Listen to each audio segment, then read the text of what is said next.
கடந்த 20 ஆண்டுகளாக இலங்கை மற்றும் தென்னிந்திய கேட்டரிங் துறையில் முன்னணி மற்றும் முன்னோடி நிறுவனமாக திகழ்ந்து தனது தன்னிகரற்ற சேவையின் மூலம் மக்களின் நன்மதிப்பையும் நம்பிக்கையும் பெற்ற ரூபீஸ் கேட்டரிங் நிறுவனம் தற்போது வென்யூ சோர்சிங், கேட்டரிங், டெக்கரேஷன் என முற்றுமுழுதான ஈவென்ட் பிளானிங் சேவையினை வழங்குகின்றது. உங்களது நிகழ்வுகள் எதுவானாலும் rubiescatering.co.uk உங்களது நிகழ்வுகள் எதுவானாலும் தங்கமான பொழுதாக மாற்றிட rubiescatering.co.uk.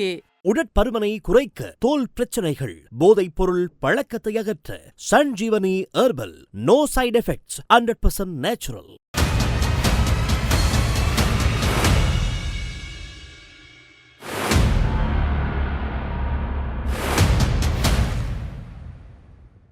வணக்கம். மற்றொரு இன்றைய பதிவினூடாக இணைந்திருக்கின்றோம். இலங்கை சுங்க திணைக்களத்தில் தனது புத்தகங்கள் தடுத்து வைக்கப்பட்டுள்ளமை தொடர்பாக ஈழத்து எழுத்தாளர் தீபச்செல்வன் யாழ் மனித உரிமை ஆணைக்குழுவில் இன்று முறைப்பாடு ஒன்றினை பதிவு செய்திருக்கிறார்.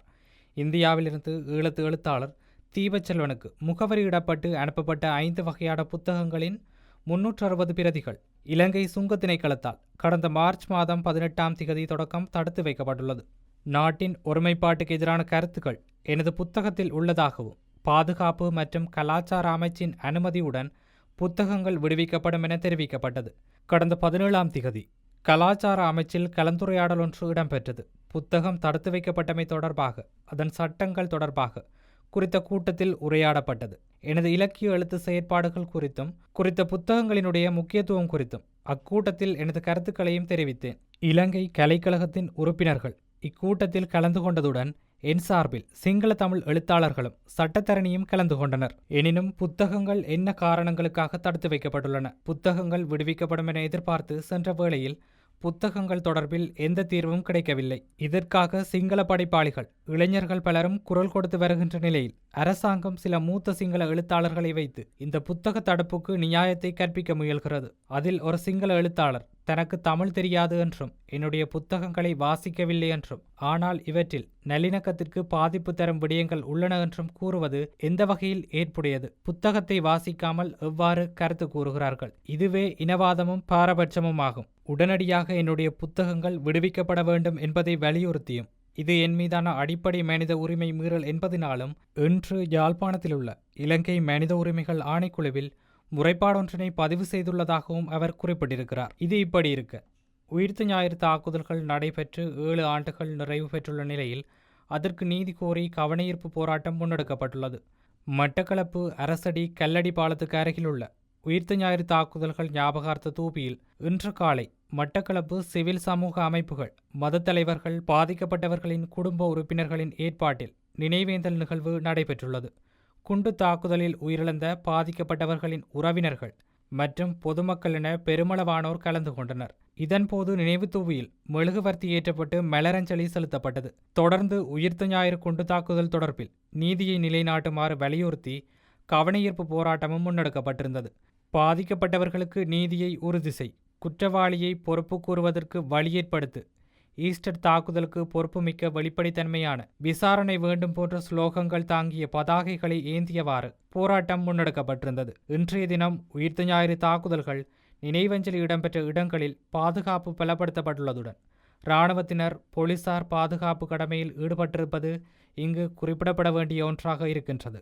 ஆத்மாக்களுக்கான இந்த நினைவு ஆலயத்திலே தற்பொழுது எங்களுடைய கௌரவ மாநகர முதல்வர், பிரதி முதல்வர் மற்றும் ஏனைய கௌரவ உறுப்பினர்கள் உள்ளிட்ட ஊடக நண்பர்கள், பொதுமக்கள் என பலரும் கலந்து கொண்டு நாங்கள் இன்று அவர்களுக்கான அந்த ஆத்ம சாந்தி பிரார்த்தனை செய்திருக்கின்றோம். எதுவாறு இருப்பினும் இந்த தாக்குதல் ஒரு மிலேச்சத்தனமான தாக்குதல், இலங்கையே ஒரு உலுக்கிய ஒரு பெரிய கொடூர ஒரு சம்பவமாக இடம்பெற்றிருந்தது. 7 ஆண்டுகள் கடந்தும் இந்த கொடூர தாக்குதலை நடாத்திய அந்த கும்பல் இதுவரையிலே சட்டத்தின் முன் நிறுத்தப்பட்டு அவர்களுக்கான தண்டனை வழங்கப்படவில்லை. இறந்த அந்த உறவினர்கள் இன்றும் இந்த வேதனையிலே இருந்து மீளாத துயரிலே இருந்து கொண்டிருக்கின்ற வேளையிலே ஆட்சி மாற்றம் ஒன்று இந்த நாட்டிலே இடம்பெற்றிருக்கின்றது. தேசிய மக்கள் சக்தி அரசாங்கம் ஒரு நல்ல ஒரு திட்டத்தோடு வருகை தந்திருந்தார்கள், இந்த ஆட்சியை கைப்பற்றியிருந்தார்கள். இருந்தும் அவர் இந்த ஆட்சியும் கூட ஏனைய சென்ற ஆட்சிகளை போன்றே ஒரு நெகிழ்வுத்தன்மையை காட்டிக் கொண்டிருப்பதை காணக்கூடியதாக இருக்கின்றது. எனவே இந்த நாட்டினுடைய மதிப்புமிக்க கௌரவ ஜனாதிபதி அவர்களிடம் நாங்கள் ஒரு வினயமான வேண்டுகோளை விடுக்கின்றோம். இந்த மிலேச்சத்தனமான கொடூர தாக்குதலை நடாத்தி இருந்த அந்த கும்பல் சட்டத்தின் முன் நிறுத்தப்பட்டு அவர்களுக்கான உரிய தண்டனை வழங்கப்பட வேண்டும்.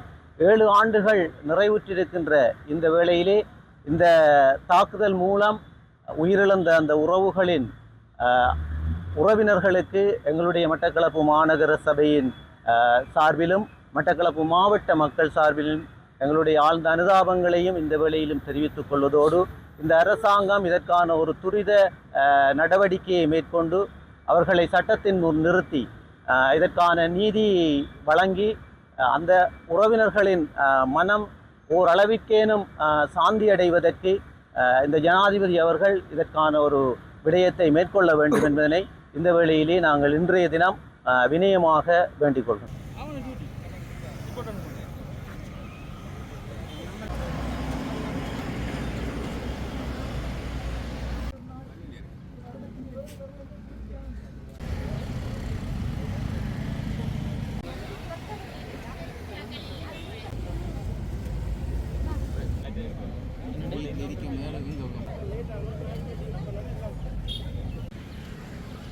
இது இப்படி இருக்க, உயிர்த்த ஞாயிறு பயங்கரவாத தாக்குதல்கள் தொடர்பான விசாரணைகள் தற்போதைய அரசாங்கத்தின் கீழ் முன்னேற்றம் கண்டு வருவதாக கொழும்பு பேராயர் கர்தினால் மெல்கம் ரஞ்சித் தெரிவித்திருக்கிறார்.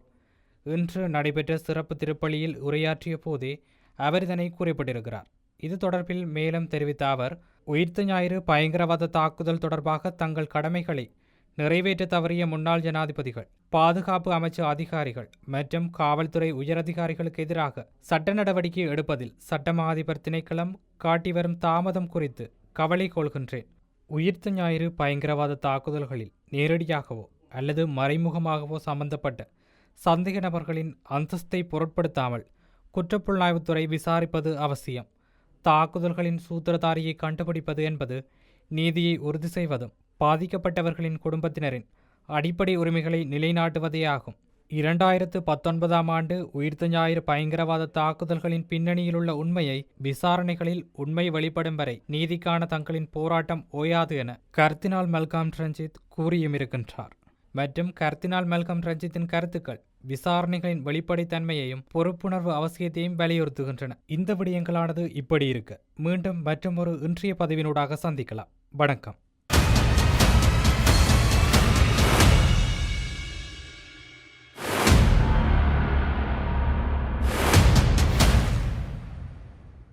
உடற்பருமனை குறைக்க, தோல் பிரச்சனைகள், போதைப் பொருள் பழக்கத்தை அகற்ற Sanjeevani herbal. No side effects, 100% natural.